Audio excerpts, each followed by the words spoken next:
Hi guys, welcome to Venkat GK Tamil channel. நம்ம சேனலில் வந்து 2 டேஸ்க்கு முன்னாடி ஜாயின் பட்டன் வந்து எனேபிள் பண்ணியிருக்கோம். கண்டிப்பாக எக்ஸ்ப்ளோர் பண்ணி பாருங்கள். ஃபஸ்ட் லெவல் வந்து ஆஸ்ட்ரோ சில்வர். இதில் வந்து ரிப்ளை டு ப்ரையாரிட்டி கமெண்ட்ஸ், உங்கள் எல்லா கமெண்ட்ஸ்க்கும் வந்து சீக்கிரம் வந்து ரிப்ளை கொடுப்போம். அதே மாதிரி வந்து இயர்லி வீடியோஸ் ஒரு 2 டேஸ்க்கு முன்னாடியே வீடியோஸ் வந்து நீங்கள் பார்க்கலாம்.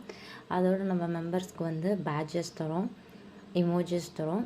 அது கூடவே வந்து இன்ட்ரெஸ்டிங்கான போல்ஸ் வந்து க்ரியேட் பண்ண போகிறோம்.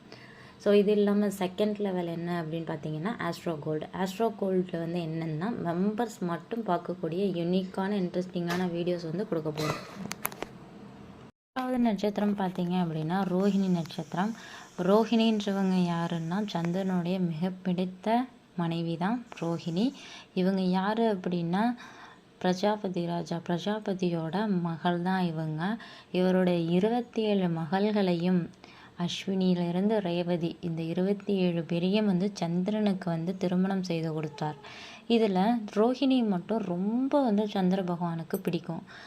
அவங்க கூட தான் வந்து நிறைய டைம் ஸ்பெண்ட் பண்ணுவார், நிறைய பேசுவாங்க. இந்த மாதிரி இருக்கும்போது அவங்களுடைய காதல் வந்து ரோஹிணிக்கு மட்டும் அப்படின்ற மாதிரி இருந்த நிலையில் மற்ற 26 பேரும் வந்து சந்திர பகவான் மேலே வந்து கோபமாகவும் வருத்தமாகவும் இருந்தாங்க. அந்த சூழ்நிலையில் பிரஜாபதி கிட்ட போயிட்டு அவங்க மகள்கள் வந்து சொல்கிறாங்க, இந்த மாதிரி சந்திரதேவ் வந்து ரோஹிணி கிட்ட மட்டும்தான் வந்து அட்ராக்டடாக இருக்காங்க அப்படின்றத வந்து சொல்லும்போது பிரஜாபதிக்கு வந்து கோபம் வந்துருச்சு. இவர் எப்படி வந்து என்னுடைய மகள்களை வந்து இப்படி செய்யலாம், நடத்தலாம் அப்படின்னு சொல்லிட்டு அவர் கோபப்பட்டு சந்திர பகவானுக்கு வந்து ஒரு சாபத்தை கொடுக்குறார். நீ இவ்வளவு பிரகாசமாக இருக்கிறதுனால தானே நீ வந்து என்னுடைய மகள்களை வந்து தவிர்க்கிற அப்படின்னு சொல்லிட்டு ஒரு சாபம் கொடுக்குறார். அது என்ன அப்படின்னா, உன்னுடைய ஒளி மங்கும், நீ பாறையாக கல்லாக மாறி போவாய் அப்படின்னு ஒரு சாபத்தை கொடுக்குறாங்க.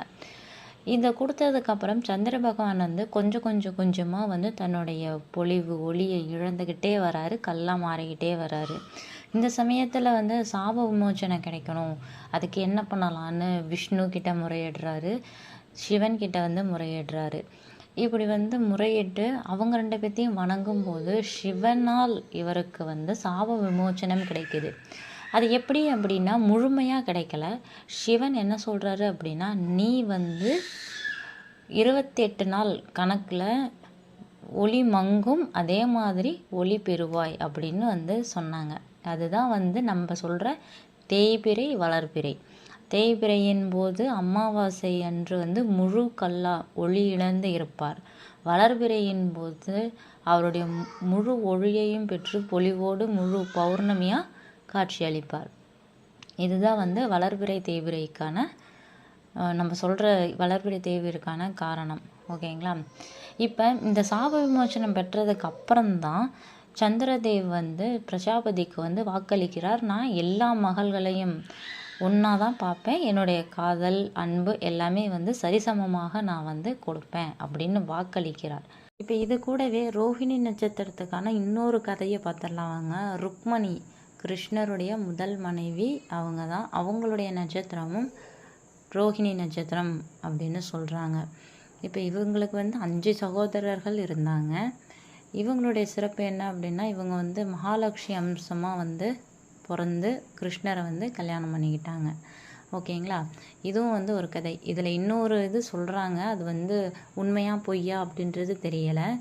ருக்மணியும் ரோஹிணி நட்சத்திரம் 2 பேருமே வந்து கிருஷ்ணர் மேலே வந்து காதல் கொண்டதாகவும் 2 பேருமே வந்து அவர் அடையணுன்றதுக்காக வந்து யாகங்கள் செஞ்சாங்க அப்படின்றதாகவும், இதில் வந்து ரோஹிணி நட்சத்திரத்தை வந்து பூஜித்து ருக்மணி வந்து கிருஷ்ணரை வந்து மணந்தார் அப்படின்னு ஒரு கதை இருக்குது.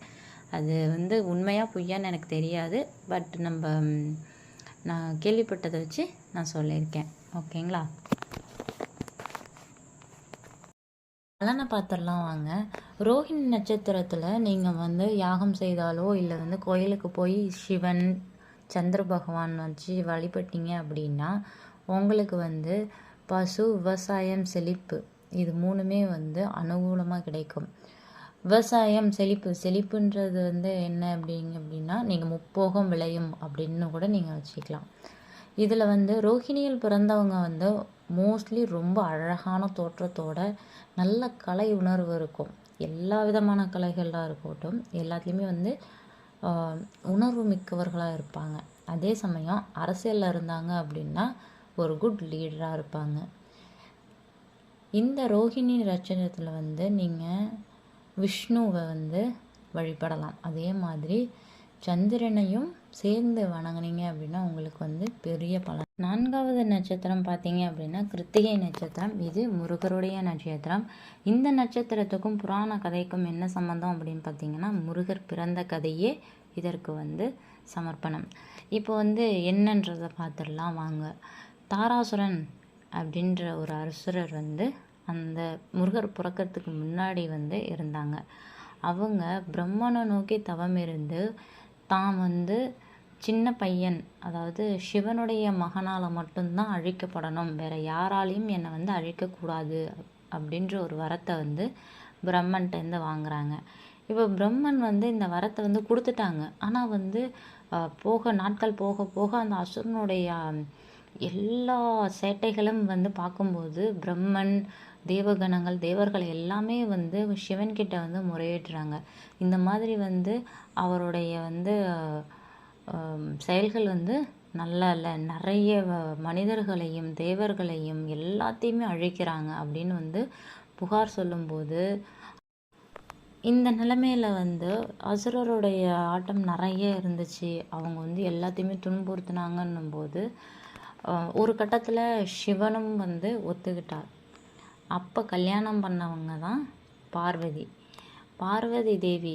இப்போ வந்து இதில் என்னென்னா 2 பேரும் சேர்ந்து ஒரு குழந்தைய வந்து ஜனிக்க முடியாது. அது வந்து சதிதேவிக்கு கிடைத்த சாபம். அதனால் வந்து அதை மாற்ற முடியாது.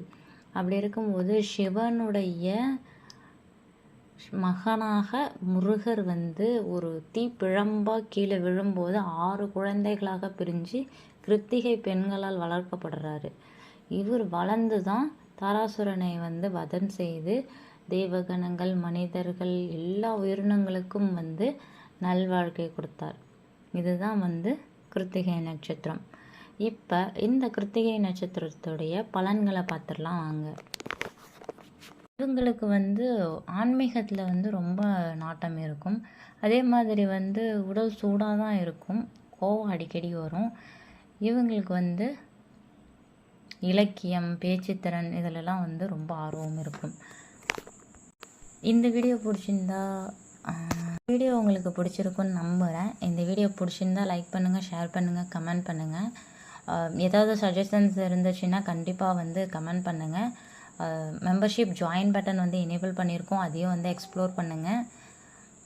கண்டிப்பாக மறக்காமல் சப்ஸ்கிரைப் பண்ணுங்கள். இதே மாதிரி நெக்ஸ்ட்டு சீரீஸ் வீடியோவில் வந்து பார்க்கலாம். Bye guys.